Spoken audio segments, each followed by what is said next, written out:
wrote down the day that I fell for you, and now it's crossed out in red, but I still can't forget if I wanted to. And it drives me insane, think I'm hearing your name everywhere I go, but it's all in my head. Assalamualaikum warahmatullahi wabarakatuh. Kami dari kelompok 2 dari mata kuliah Audit Sistem Informasi. Kami akan menyampaikan materi tentang ITIL Framework. Simak video kita sampai akhir ya.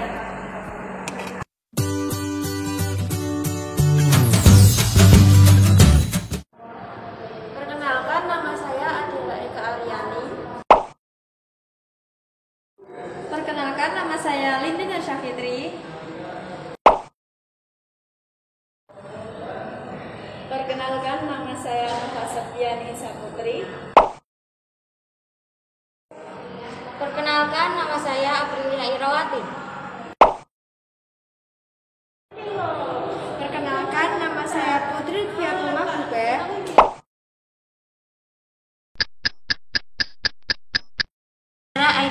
ITIL diterbitkan antara tahun 1989 dan 1995 oleh Her Majesty Stationery Office di Inggris atas nama kantor pemerintah perdagangan. Penggunaan awalnya adalah terbatas pada Inggris dan Belanda. Versi kedua ITIL diterbitkan sebagai satu set revisi buku antara tahun 2000 dan 2004. Versi awal ITIL terdiri dari perpustakaan 31 buku yang terkait meliputi semua aspek penyediaan layanan TI. Versi awal kemudian direvisi dan digantikan oleh 7 lebih erat berhubungan dan konsisten buku ITIL versi 2 dikonsolidasi dalam kerangka keseluruhan. Pada tahun 2007, ITIL versi 2 digantikan oleh versi ketiga yang disempurnakan dan konsolidasi ITIL terdiri dari 5 buku inti.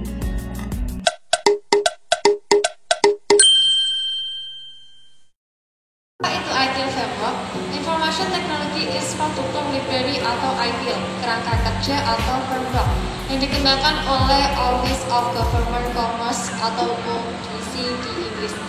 Framework ITIL adalah suatu standar kerja yang digunakan dalam bidang teknologi informasi untuk menyelaraskan pelayanan teknologi informasi dengan kebutuhan bisnis. ITIL menyediakan kerangka kerja bagi tata kelola teknologi informasi, pengelolaan layanan teknologi informasi, dan berfokus pada pengukuran terus-menerus dan perbaikan kualitas layanan teknologi informasi yang diberikan, baik dari sisi bisnis maupun perspektif pengguna. Fokus ini merupakan faktor utama dalam keberhasilan ITIL di seluruh dunia yang telah memberikan kontribusi untuk penggunaan produktif dan memberikan manfaat yang diperoleh organisasi dengan mengembangkan teknik dan proses sepanjang organisasi berjalan. Manfaat penggunaan ITIL Framework: A. Meningkatkan kepuasan pengguna dan pelanggan dengan layanan teknologi informasi. B. Meningkatkan ketersediaan layanan langsung mengarah untuk meningkatkan keuntungan bisnis dan pendapatan. C. Penghematan keuangan melalui pengurangan pengerjaan ulang, waktu yang hilang, peningkatan penggunaan manajemen sumber daya, meningkatkan waktu terhadap pasar untuk produksi dan jasa baru. E. Meningkatkan pengembalian keputusan dan resiko optimalkan. ITIL dibangun dalam 5 komponen utama. Dalam ITIL Service Life Cycle bisa dilihat pada lingkaran gambar di bawah ini. 5 komponen ITIL Service Life Cycle yaitu 1. Service Strategi, 2. Service Design, 3. Service Transition, 4. Service Operation, 5. Continual Service Improvement. Yang pertama, Service Strategi memberikan panduan implementasi ITSM pada bagaimana memandang konsep ITSM bukan hanya sebagai sebuah kemampuan organisasi atau memberikan, mengelola, serta mengoperasikan layanan TI, tetapi juga sebagai sebuah aset strategi perusahaan. Panduan ini disajikan dalam bentuk prinsip-prinsip dasar dari konsep ITSM, acuan-acuan, serta proses-proses inti yang beroperasi di keseluruhan tahapan ITIL Service Life Cycle. Yang kedua yaitu service design, memberi panduan kepada organisasi TI secara sistematis dan best practice mendesain serta membangun layanan TI maupun implementasi IT SM itu sendiri. Service design berisi prinsip-prinsip dan metode desain untuk mengkonversi tujuan strategis organisasi TI dan bisnis menjadi portofolio atau koleksi layanan TI serta aset-aset layanan seperti server, storage, dan sebagainya. Yang ketiga, service transition, menyediakan panduan kepada organisasi TI untuk dapat mengembangkan kemampuan untuk mengubah hasil desain layanan TI baik yang baru maupun layanan TI yang diubah spesifikasinya ke dalam lingkungan baru maupun layanan TI yang diubah spesifikasinya ke dalam lingkungan operasional. Yang keempat, service operation merupakan tahapan life cycle yang mencakup semua kegiatan operasional harian pengelolaan layanan-layanan TI. Di dalamnya terdapat berbagai panduan pada bagaimana mengelola layanan TI secara efisien dan efektif serta menjamin tingkat kinerja yang telah dijanjikan dengan pelanggaran sebelumnya. Panduan-panduan ini mencakup bagaimana menjaga kestabilan operasional layanan TI serta pengelolaan perubahan desain skala ruang lingkup serta target kinerja layanan TI. Yang kelima, continual service improvement, berisi panduan penting dalam menyusun serta memelihara kualitas layanan dari proses desain, transisi, dan pengoperasiannya. JSI mengkombinasikan berbagai prinsip dan metode dari manajemen kualitas. Metode pengukuran tingkat kematangan pada ITIL menggunakan maturity level. Terdapat 5 maturity level pada ITIL, yaitu sebagai berikut. Level 1, inisial.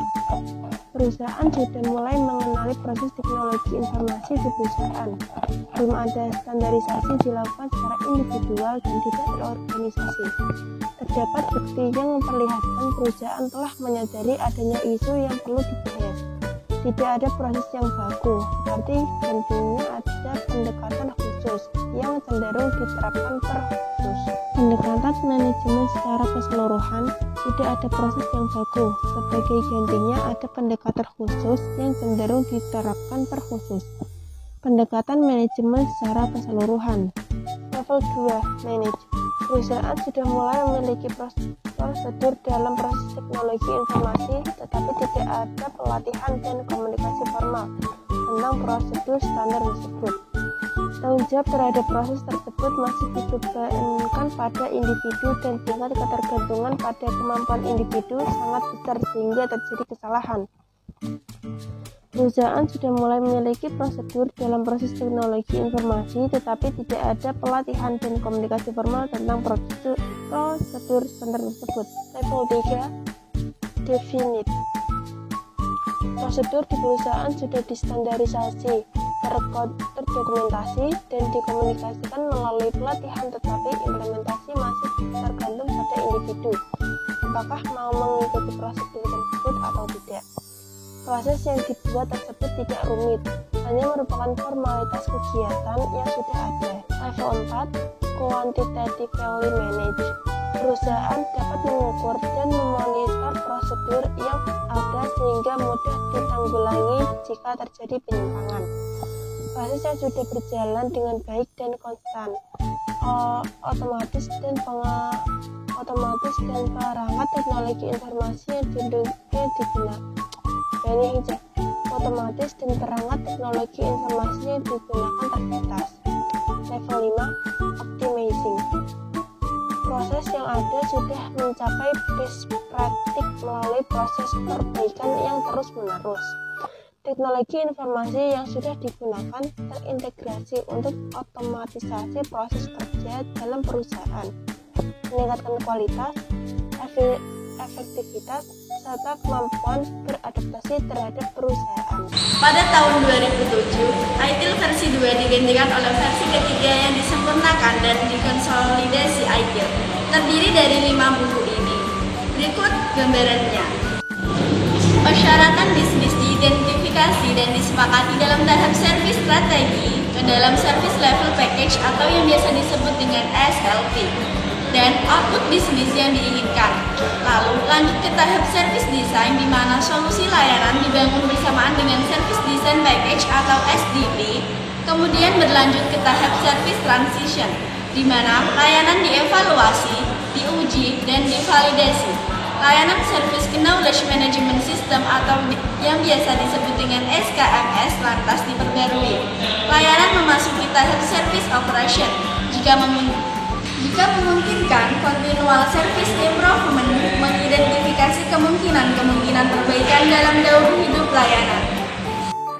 Sekian video penjelasan dari kami. Jangan lupa Like, comment, share, subscribe. semoga bermanfaat. Wassalamualaikum.